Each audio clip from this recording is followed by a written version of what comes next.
Traffics and DIY. And guys, today I will be sharing you on how to install an armrest. So particularly our car is a Mitsubishi Mirage, and this is the center console, the handbrake. So we will be installing the armrest here. So you just only to prepare a Phillips screw. So this is the armrest. This is a universal armrest. It will be look like this. So first, let us fix the armrest. So it has some screws here. So this is the bracket. And screws. Right, screws. Screw. Look. Sorry. The screws.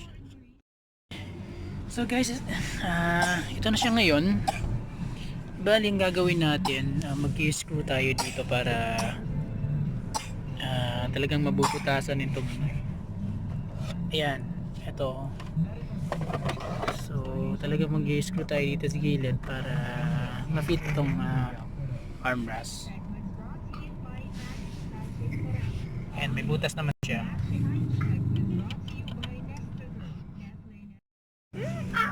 Now, we already put and screw here. So, para hindi mabalance yan kasi umaangat to.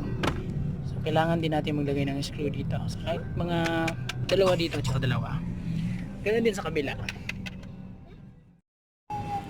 So guys, ayan na siya. We already properly seated the install yan armrest. So yan, excuse kuya. So it has storage here. You can remove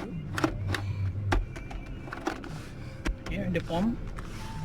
So ito yung mga screws. So matibay siya.